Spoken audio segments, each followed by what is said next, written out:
안녕하십니까 여러분. 날씨가 굉장히 더워졌네요. 완전히 한여름이 됐습니다. 이제 한 학기가 거의 이제 마무리돼 가고 있어서 이제 기말 시험하고 노트 필기하는 거 그리고 앞으로 남은 진도에 대해서 어떻게 해야 될지 이제 말씀을 드릴게요. 그러니까 잘 들으시고 또 엉뚱한 질문 안 하시면 감사하겠어요. 먼저 이제 기말고사에 대해서 말씀드리면은 전부 5문제를 출제를 할 겁니다. 근데 어떤 방법으로 할 거냐면은 먼저 예제를 한 5문제에서 7문제 정도 드릴 거예요. 거기서 똑같이 3문제를 냅니다. 그럼 나머지 2문제는 어떻게 하느냐? 2문제는 우리가 배운 것 중에서 제가 아무 예고 없이 우리가 배운 내용 중에서 2문제를 낼 거예요. 그러니까 여러분들이 노트 필기 잘 하신 거 쭉 훑어보시고 공부하신 다음에 쓰시면 좋을 것 같고, 시험 범위는 다음 주 강의까지 시험 범위입니다. 그 열왕기서가 이제 다음 주까지 이제 강의를 할 건데, 다음 주 강의까지 이제 시험 문제, 시험 범위로 이제 삼았습니다.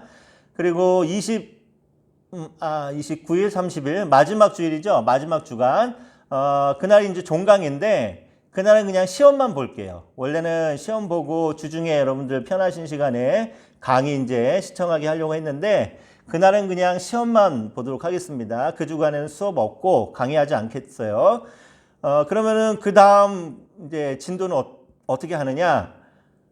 7월 첫째 주간, 둘째 주간에서 한 번이나 2번 정도 더 영상을 올려드릴 거예요. 이거는 여러분들 축소 체크하실 필요 없고, 제가 그냥 나머지 이제 조금 미비한 부분, 다 진도 나가지 못한 부분 제가 따로 영상 촬영해서 수업 외에 영상으로 해서 올려드릴 겁니다. 그러니까 그건 여러분들이 보시고 싶으신 분들은 보시고, 아유, 난 싫어 그러면 안 보셔도 상관없습니다. 출석 체크 안 하셔도 됩니다. 그때는 어떤 거 올려드릴 거냐면은 역대기, 그리고 에스라, 느헤미야, 에스더 올려드릴 거고, 시가서, 시편, 잠언, 전도서, 아가 이렇게 올려드릴 거예요. 그럼 이제 예언서는 어떻게 하느냐? 예언서는 제 생각은 그래요. 한 3, 4페이지 정도 되는 강의안이 있거든요. 그래서 제가 제 강의안을 여러분들에게 파일로 보내드릴 테니까 그걸 참조하시는 게 좋지 않을까라는 생각이 듭니다. 왜 그러냐면은 예언서 수업은 여러분들이 다음 학기 2학년 때인가 3학년 때인가 아마 예언서 수업이 있어요. 그때 좀 자세하게 다뤘으면 좋겠고, 예언서는 우리 구약총련에서는 제 강의안을 대신해서 하는 것도 나쁘지 않겠다라는 생각이 듭니다. 그래서 그렇게 이제 진도는 마치려고 하고요. 여러분들 노트 필기한 거는 어떻게 제출하시면 되냐면은, 그러니까 다음 주 것까지 이제 여러분들이 이제 나름대로 정리를 하세요. 근데 어떤 분들은 이제 손으로 쓰신 분이 있다라고 해서 이거 그럼 어떻게 보내드립니까 하시는데, 2가지 방법이 있습니다. 손으로 쓰신 분들은 일일이 한 장 한 장 사진을 찍어서 저한테 전부 사진을 보내주세요. 제가 잘 했는지 안 했는지 그걸 보려고 하는 거니까. 아니면은 제일 좋은 방법은 여러분들이 손글씨 쓴 노트를 스캔을 하신 다음에 그걸 PDF 파일로 저에게 보내주시면은 그게 제일 좋습니다. 그리고 여태까지 한글이나 이렇게 워드를 이렇게 작업하신 분들은 그냥 그 파일 그대로 저한테 보내주시면 되겠어요. 보내주시는 방법은 그냥 개인 카톡으로, 단체 카톡 아니고 개인 카톡으로 보내주셔야 됩니다. 그렇게 해주시면 되고, 기말고사는 역시 우리 수업 시간에 시험을 보고 수업 시간 끝나기 전까지 제가 정해드린 시간 안에 저한테 지난번처럼 메일로 보내주시면 됩니다. 그렇게 해서 기말고사, 그리고 필기, 과제 제출, 앞으로 수업 진도에 대해서 이제 다 설명해 드렸으니까 이제 잘 들으시고 그대로 이제 진행하시면 될 것 같습니다. 자, 이제 오늘 진도 나갈 건데요. 오늘하고 다음 주는 열왕기서를 공부할 거예요. 오늘은 시간 그렇게 길게 하지 않을 거고, 열왕기서 이제 개론만 이제 한 1시간에서 1시간 한 20분 정도, 이것도 너무 긴가요? 그 정도 시간을 가지고 개론만 공부를 할 거고, 다음 주에는 그럼 뭘 할 거냐? 솔로몬부터 여호야긴까지, 시드기야까지 유다의 왕들에 대해서 강의를 하도록 하겠습니다. 그래서 2시간에 걸쳐서 열왕기 수업 그렇게 할 테니까 잘 또 들으시고 정리하시면 좋을 것 같아요. 자, 또 보내드린 강의안 놓으시고 또 성경책 펴놓으시고 이제 수업 진행하도록 하겠습니다. 열왕기서를 한번 소개해 보도록 하겠습니다. 자, 열왕기서는 역사적인 내러티브죠. 역사적인 이야기로 이제 구성되어 있다는 겁니다. 자, 솔로몬이 다윗의 뒤를 이어서 왕이 되죠. 그게 언제입니까? 주전 971년. 요때부터 이제 그 여호야긴이 실질적으로 유다의 마지막 왕은 여호야긴이라고 봐야 돼요. 시드기야가 마지막 왕으로 나라가 망할 때 왕이 시드기야긴 했지만 유대인들은 여호야긴을 마지막 왕으로 생각을 합니다. 자, 여호야긴이 37년 동안이나 감옥에 갇혀 있다가 풀려나는 이야기로 열왕기서는 모든 이야기가 끝이 납니다.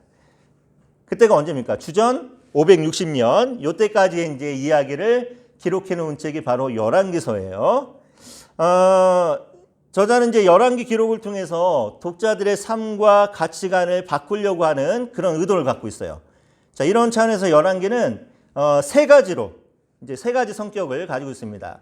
첫째는 뭔가요? 강의 안에 보시는 것처럼 내러티브다. 이야기 형식으로 두 왕국의 이야기들을 쭉 진행해 나가고 있다. 또 두 번째는 뭡니까? 역사서다. 남과 북의 두 왕국의 역사에 대해서 쭉 기록해 놓은 책이 바로 열왕기다. 그래서 역사서의 성격을 갖고 있다. 또 이제 다른 성격은 그럼에도 교훈적인 이야기다. 뭔가 교훈하기 위해서다. 나라가 망하고 포로가 되고 이 모든 과정들이 죄 때문에 그런 거다. 그러니까 회개해야 된다.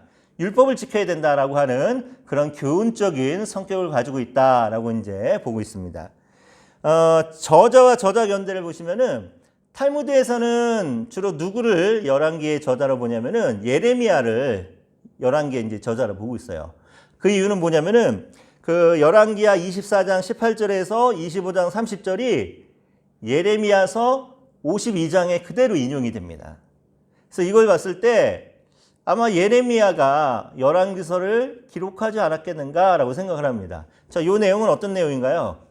시드기야가 왕이 돼서 바벨론을 배신하고 나라가 망하고 그리고 여호야긴이 마지막에 자유의 몸으로 풀려나는 이야기가 이 부분인데 이 부분이 똑같이 예레미야서에 그대로 인용이 됐다는 거예요. 그래서 아마 예레미야가 열왕기서를 기록하고 또 예레미야서에다가 이 이야기를 인용하지 않았겠는가라고 이제 봐서 탈무드에서는 예레미야를 그 열왕기서의 저자가 아닐까라고 이제 이야기를 합니다. 자, 근데 조금 이제 문제가 있는 게 뭐냐면은 이미 예레미야는 그보다 훨씬 전에 주전 582년에 어디로 포로에 끌려가나요? 이집트로 가죠. 이집트의 포로로 끌려갑니다.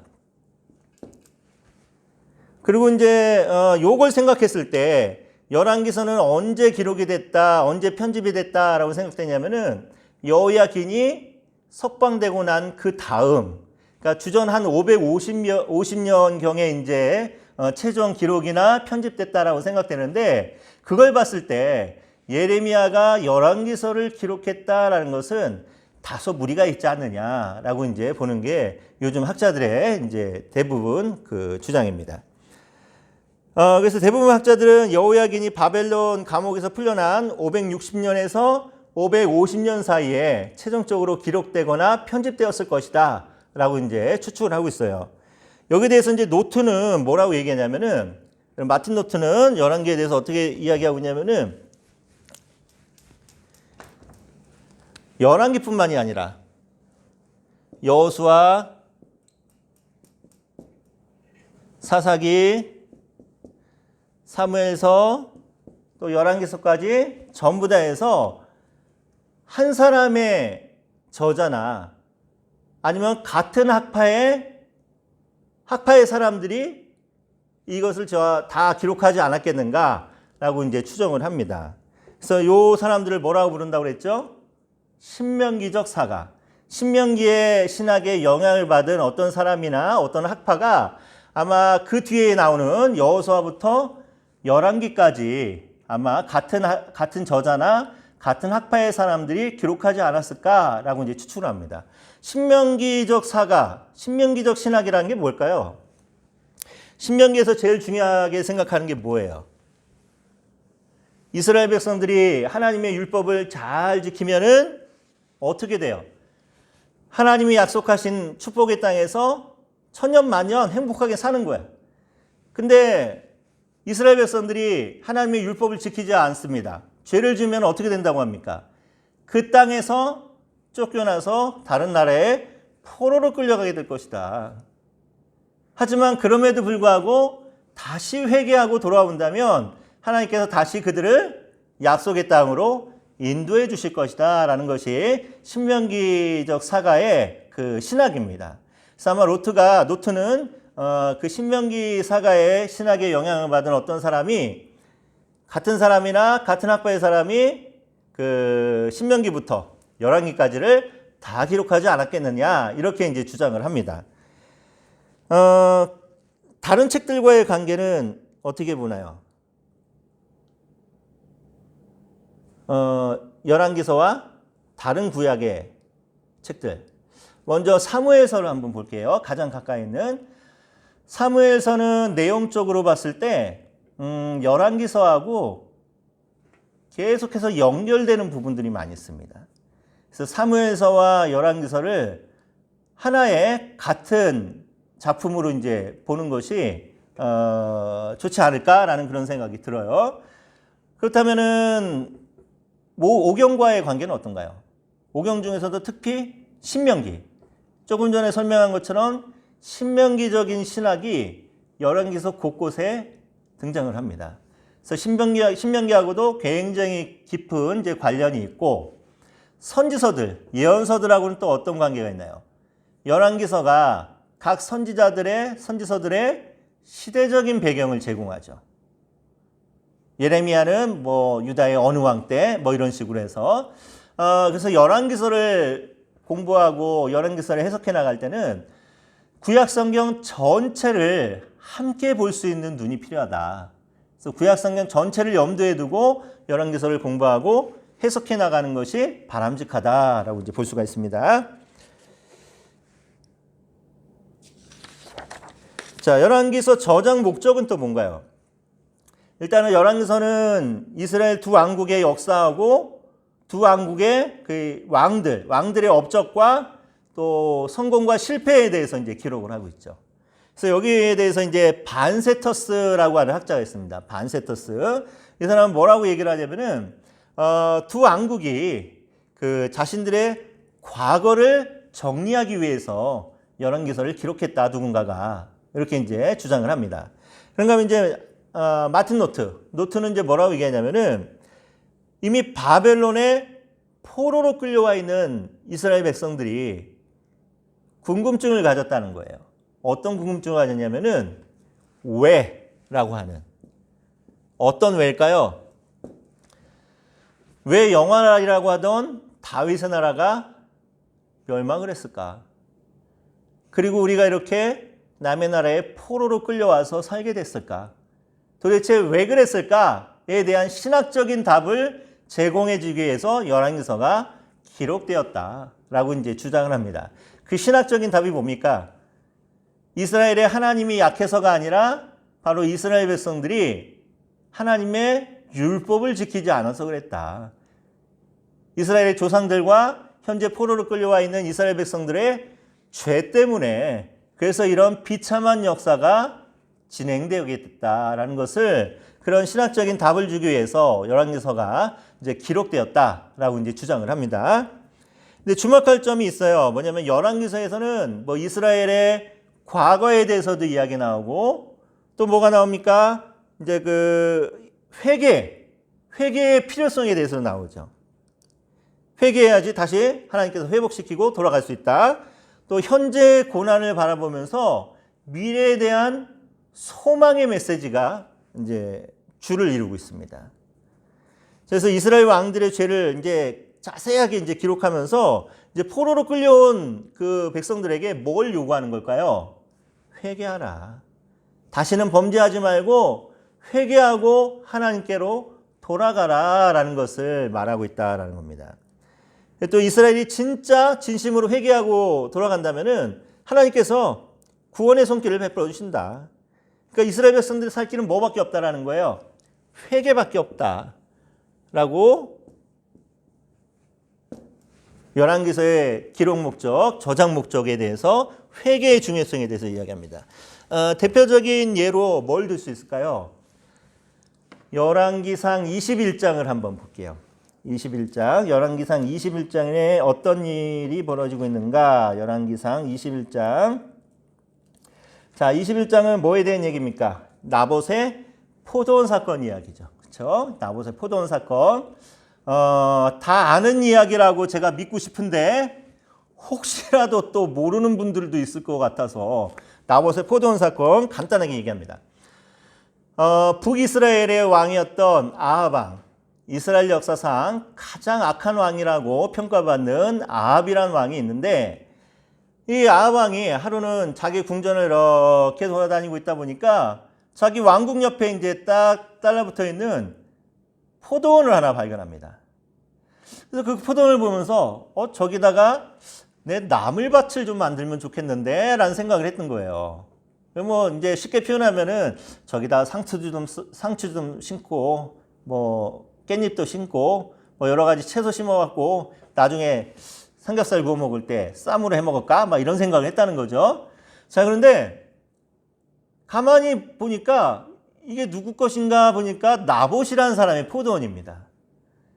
그래서 아합이 뭐라고 하나요? 나봇에게 야, 이거 나한테 팔어. 내가 값을 후하게 줄 테니까 나에게 팔어라고 이제 나봇에게 흥정을 합니다. 그랬더니 나봇이라는 사람이 뭐라고 얘기를 하는가 하면은 안 됩니다. 이거는 조상대대로 물려받은 우리의 기업이기 때문에 절대 팔 수 없습니다. 하고 그냥 왕의 부탁을 단칼에 거절을 해버리는 거예요. 자, 나봇이 왜 그랬습니까? 여호수아 시대 때 땅을 정복하고 각 지파마다 각 그 가정마다 땅을 다 분배해 주면서 어떻게 했어요? 이건 조상 대대로 물려받은 기업이기 때문에 누구에게 팔거나 또 사거나 남의 것을 빼앗을 수 없다. 이 율법이었어요. 아합이 비록 하나님 보시기에 악한 왕이었지만 그래도 명색이 이스라엘 왕이었기 때문에 이 율법에 대해서 알고 있었습니다. 그래서 그냥 나봇에게 이거 내가 후하게 쳐줄 테니까 나에게 좀 팔면 안 돼? 라고 이제 부탁을 한 거예요. 근데 나봇은 그 율법에 대해서 정확하게 기억하고 있고 이 율법을 지키는 의인이었죠. 안 된다고 거절합니다. 그랬더니 아합이 어떻게 하나요? 침대에 누워갖고 끙끙거리고 앓고 있는 거예요. 이걸 누가 봤어요? 아합의 부인이었던 이세벨 여왕이 봅니다. 여러분, 이세벨이 어떤 여자입니까? 페니키아의 그 바알을 섬기는 제사장이자 왕의 딸이죠. 이세벨이 생각하기에는 너무 황당한 거야. 이 말도 안 되는 일인 거야. 아니, 왕이라고 하는 사람이 기껏해봤자 별 볼 일 없는 백성의 포도원 하나 뺏지도 못하고 그것도 그냥 내가 후하게 값을 쳐줄 테니까 나한테 팔아라 라고 했는데 아니, 건방지게 백성이란 놈이 왕이 이렇게 부탁을 하는데도 거절을 해? 그리고 왕이라는 작자가 자기 남편이 얼마나 찌질해 보였겠어요. 왕이라는 작자가 그랬다고 저렇게 침대에 누워갖고 끙끙거리고 있어? 열이 받은 거지. 머리에 히터가 들어온 거죠, 한마디로. 이세벨이 이걸 어떻게 할까 고민하다가 한 가지 묘책을 생각해냅니다. 어떤 묘책이냐면은 거짓 증언하는 두 사람을 딱 세워서 거짓 소문을 내는 거예요. 나봇이 하나님을 비방하고 왕을 비방했다라는 거짓 소문을 냅니다. 자, 왜 두 사람이 필요했고 왜 이런 거짓 소문을 냈을까요? 율법 10계명의 9계명 내 이웃에 대하여 거짓 증언하지 말라고 했죠? 법정에서의 증언이 효력을 발휘하기 위해서는 두 사람 이상의 증언이 필요했습니다. 그러니까 그 율법을 이용한 거예요. 근데 왜 하나님을 비방하고 왕을 비방했다라고 소문을 내게 했냐면은 이 당시 율법에는 어떤 사람이 하나님을 비방하거나 왕을 비방해서 처형을 당하잖아요. 그러면 그 사람의 재산이 어디로 넘어가게 되냐면은 왕실로 넘어가게 돼 있습니다. 그러니까 이세벨이 그 율법을 교묘하게 정말 악하게 이용해서 나봇이 하나님을 비방하고 왕을 비방했다라고 하는 거짓 소문, 거짓 증언을 세워갖고 나봇을 죽이고 포도원을 빼앗는 정말 천인공노할 일이 벌어진 거죠. 하나님 보시기에 이게 얼마나 악했든지 이사야 선지자를 통해서 곧바로 아합의 집안에 심판을 선언합니다. 그러니까 아합은 이제 다 죽게 생긴 거예요. 근데 놀라운 일이 벌어져요. 여러분 그 21장 몇 절을 보시냐면은 21장 27절 말씀 한번 다 같이 읽어볼게요. 21장 27절 아합이 이 모든 말씀을 들을 때 그의 옷을 찢고 굵은 배로 몸을 동이고 금식하고 굵은 배에 누우며 또 풀이 죽어 다니더라. 아합이 하나님의 심판의 말씀을 전한 엘리야의 말을 듣고 나더니 아합의 반응이 어떠냐면은 금식을 하는 거야. 굵은 배옷을 씁니다. 그리고 풀이 팍 죽어갖고 터벅터벅 걸어다니는 퍼포먼스를 합니다. 왜 이렇게 행동을 하냐면은 금식을 선포하고 굵은 배옷을 입는다는 것은 내가 하나님 앞에 큰 죄를 지은 죄인입니다 라는 것을 고백하는 거예요. 풀이 죽어서 어깨를 주님으로 들고 다니는 것도 내가 하나님 앞에 정말 죽을 죄를 지은 죄인입니다. 용서해 주십시오 라는 의미에서 이 당시 사람들이 하나님 앞에 죄를 지었을 때 이렇게 행동을 했습니다. 아합이 엘리야의 그 심판의 메시지를 듣고 나서 갑자기 순간 하나님 앞에 회개를 한 거예요. 그랬더니 놀라운 일이 벌어집니다. 21장 28절 29절 같이 읽어볼게요. 여호와의 말씀이 디셉 사람 엘리야에게 임하여 이르시되 아합이 내 앞에서 겸비함을 네가 보느냐 그가 내 앞에서 겸비함으로 내가 재앙을 저의 시대에는 내리지 아니하고 그 아들 시대에야 그의 집에 재앙을 내리려 하셨더라. 자, 하나님이 엘리야에게 말씀하십니다. 야 엘리야야 너 아합이 저렇게 겸손하게 회개하는 모습 봤냐? 이야, 저 녀석 정말 대단하지 않냐? 용서해줘야겠다. 너 가서 전해.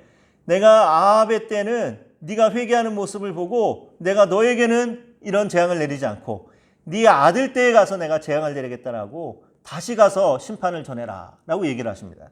자, 근데 이 말씀을 가만히 생각해 보세요. 아합이 큰 죄를 범했다가 아합이 회개하는 모습을 보고 하나님께서 뜻을 돌이키십니다. 그래서 아합에게는 이 심판을 내리지 않고 네 아들 때한테 내릴게. 네가 겸손하게 회개하는 모습 보고 네 아들한테 심판을 내릴게. 지금 말씀하십니다. 아합이 심판을 면한 이유가 뭐였어요? 하나님 앞에 겸손하게 회개했기 때문에. 그렇다면은 만약에 아합이 자기 아들에게도 똑같이 하나님 앞에 겸손하게 회개하는 신앙을 가르쳤다면 그 심판은 또 어떻게 됐을까요? 다시 또 뒤로 미뤄지겠죠. 그리고 또 그 아들에게 또 하나님 앞에 겸손하게 회개하는 신앙을 가르치면 그 심판이 계속 어떻게 되겠습니까? 계속해서 뒤로 미루어지겠죠. 자, 이런 걸 통해서 말하는 게 뭡니까? 어떠한 죄를 지었더라도 어떠한 흉악한 죄를 지었더라도 하나님 앞에 회개하는 사람은 하나님께서 용서하시고 구원을 베푸신다는 거죠. 그래서 이런 사건들을 중간중간에 이야기하면서 열왕기서 저자가 뭘 얘기하는 겁니까? 하나님께 회개해라. 돌아가라. 지금 너희들이 비록 너희들의 죄로 인하여서 바벨론의 포로로 살고 있지만 너희들이 지금이라도 하나님 앞에 회개한다면 하나님께서 다시 회복시켜 줄 것이다. 구원의 손길을 베푸실 것이다. 이걸 얘기하고 있습니다. 그래서 오늘 우리가 살 길은 뭡니까? 우리도 역시 하나님 앞에 철저하게 회개하는 거예요. 우리가 어떤 죄를 지었든지 하나님 앞에 철저하게 회개하고 겸손하게 하나님 앞에 엎드려 굴복할 때 그때 하나님께서 우리에게 자비와 은혜를 베푸신다는 거죠. 계속 진도 나갈게요. 자, 열왕기서는 이스라엘이 바벨론의 포로로 끌려오게 된 것은 뭐 때문이라고 합니까? 이스라엘 조상들과 지금 현재 바벨론에 포로 살고 있는 사람들의 뭐 때문에? 죄 때문이다. 자, 그러나 열왕기서 책 마지막 부분에 보면은 미래에 대한 정말 희망적인 이야기로 끝을 맺습니다. 그게 어떤 내용인가요?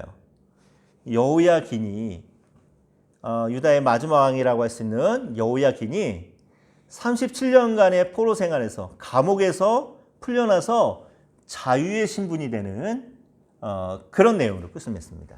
자, 여호야긴 얘기를 잠깐 해볼게요. 여호야긴이 왕이 될 때 18살이었습니다. 자기 아버지였던 여호야김이 아마 암살당하지 않았을까라고 이제 추정을 하는데, 자기 아버지가 갑자기 죽고 나서 왕이 됐는데 그때 나이가 18살이었어요. 상황은 어떤 상황이었냐면은 바벨론의 대군이 예루살렘을 빽빽하게 포위하고 있는 상황 속에서 자기 아버지가 갑자기 죽고 18살의 어린 나이에 왕이 됩니다. 그래서 여호야긴이 3개월 동안을 버티다가 할 수 없이 예루살렘이 함락되면서 바벨론의 포로로 끌려갑니다. 자, 18살짜리 어린 왕이 3개월 만에, 왕이 된 지 3개월 만에 바벨론의 포로로 끌려가서 자그마치 37년 동안이나 감옥에 살다가 자유가 되는 이야기로 열왕기서가 끝이 나요. 자, 이게 뭘 의미하는 걸까요, 여러분? 일단 여호야긴 개인적으로 한번 생각을 해볼게요. 자, 18살에 왕이 됐습니다. 한나라의 왕이니까 정말 남부러울 게 없겠죠. 그렇죠? 그런데 18살에 왕이 되고 나서 3개월 만에 나라가 망하면서 포로로 끌려가게 됩니다. 그리고 37년 동안을 남의 나라의 감옥에서 살게 됩니다. 그 꽃다운 청춘을 감옥에서 정말 비참하게 살아갑니다. 한 사람의 인생으로 봤을 때 참 불쌍한 인생이죠. 그렇죠? 참 가련한 인생입니다. 자, 근데 하나님의 역사는 여기서 끝이 아니라는 거예요. 37년 만에 50대 중반의 나이로 여호야긴이 풀려나고 난 다음에 자유의 몸이 돼서 결국은 여호야긴을 통해서 어떤 일이 벌어집니까? 이 땅에 영원한 슈퍼스타 메시아이신 예수 그리스도가 여호야긴의 후손으로 이 땅에 오시게 된다는 거예요. 이게 참 기가 막히지 않습니까? 하나님의 역사하심이. 여호야긴 개인으로 봤을 때는 참 불쌍한 인생입니다. 근데 이미 여호야긴이 바벨론의 포로로 끌려가 있었기 때문에 587년에 유다가 망하고 성전이 파괴될 때 모든 왕족들이 다 죽임을 당하는데 여호야긴은 이미 바벨론의 포로로 끌려와 있었기 때문에 화를 면한 거예요.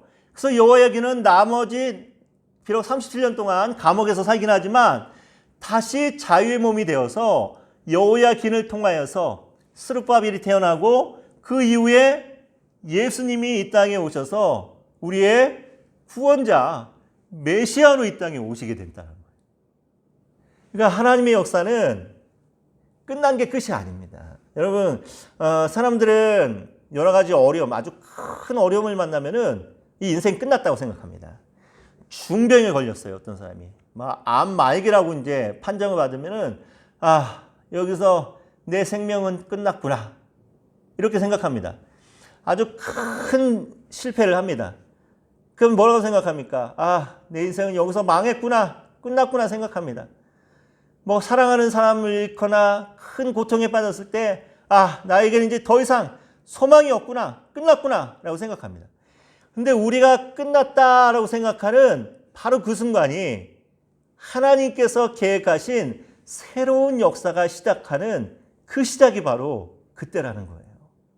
그래서 여러분, 우리가 이제는 끝났다라고 하는 바로 그 순간이 하나님이 움직이시고 하나님이 일하시는 순간이다라는 이 믿음 가지고 여러분들 희망을 잃지 마시기 바랍니다.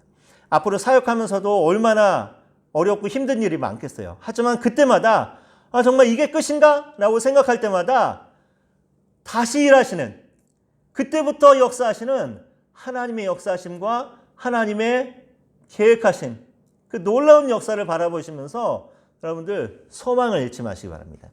열왕기서가 이렇게 여호야긴 이 석방의 이야기로 끝을 내는 이유는 이스라엘의 역사는 이게 끝이 아니라는 거예요.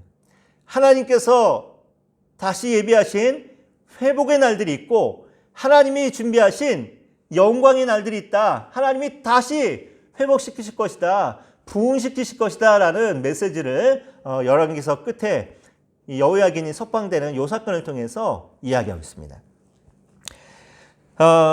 열왕기 시대의 역사적인 정황을 한번 볼게요. 먼저 아시리아. 아시리아는 722년에 북이스라엘을 멸망시킵니다. 그리고 정말 오랜 세월 동안 북이스라엘과 남유다에 정말 엄청난 정치적인 핍박과 영향력을 미치는 나라가 아수르죠. 자, 근데 그 아수르는 이제 디글랏빌레셀이라고 하는 이 왕 때부터 자기가 다스리던 이제 속국들 있잖아요. 이 나라들에게 세 가지 정책으로 그 영향력을 행사합니다.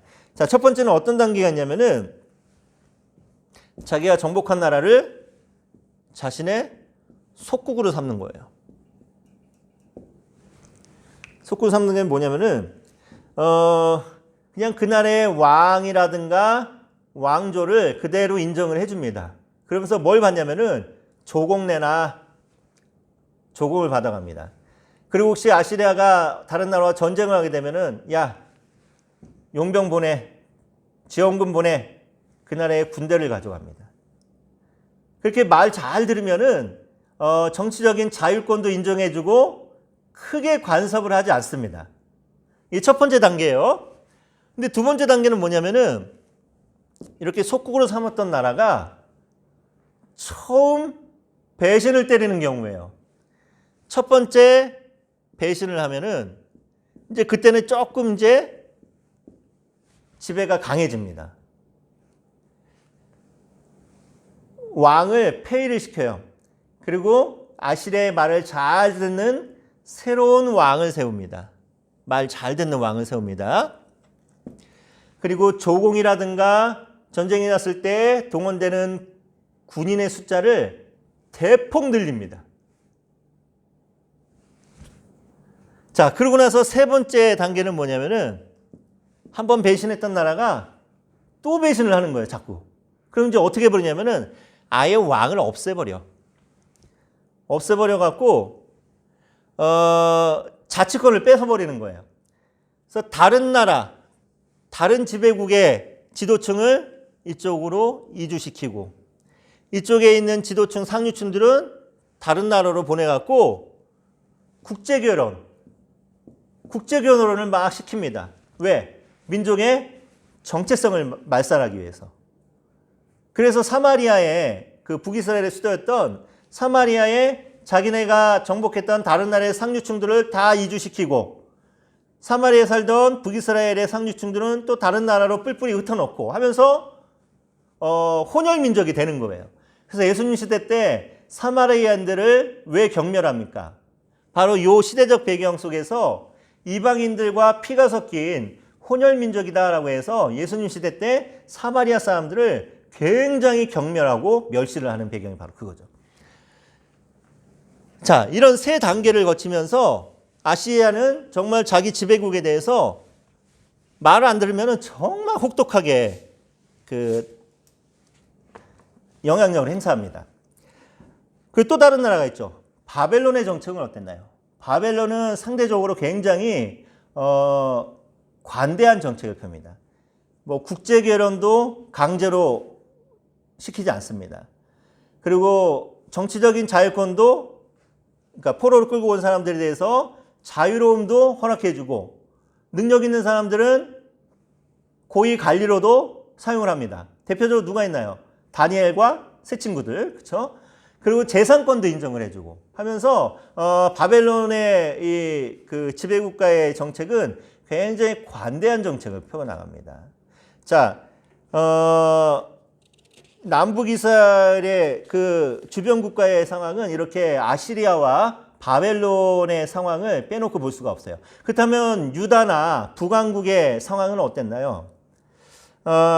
일단은 그 아시리아가 그 고대 근동에 막 맹주로 자리 잡고 있을 때 남북 이스라엘은 그 두 나라가 합쳐서 40명의 왕이 등장합니다. 근데 이 40명을 다 어떻게 평가하냐면은 이 중에서 한 38차례 정도는 여호와 보시기에 악을 행하였더라라고 하면서 남북 이스라엘의 영적인 상태를 이렇게 설명을 합니다. 북이스라엘은 상황이 어땠나요? 북이스라엘은 한 210년 동안 나라가 이제 지속이 됩니다. 그러면서 20명의 왕이 등장을 하는데 그 중에 9번에 걸쳐서 왕조가 뒤바뀝니다. 반란으로. 그러니까 피해 역사죠. 그리고 평가는 이 20명의 왕 전체가 다 여호와 보시기에 악을 행하였더라라고 평가를 받습니다.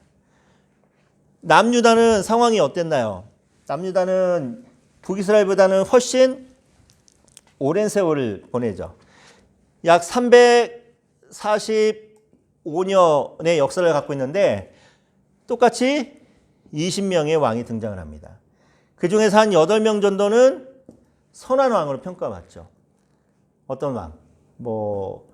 여호사밧이라든가 요아스, 요시야, 히스기야 이런 왕들 8명의 왕들은 그 선한 왕으로 이제 평가를 받는데 자 문제는 예를 들어서 아사, 여호사밧, 그 요아스, 아마샤, 아사랴, 요담 이런 사람들은 선한 왕이긴 하는데 꼬리표가 하나 붙어요. 어떤 꼬리표가 붙냐면은 그러나 이것만은 제하지 못하였더라. 이것이 뭘까요? 산당. 선한 왕이었지만 산당만은 제거하지 못해. 근데 산당을 목숨 걸고 제거한 2명의 왕이 있습니다. 누굽니까?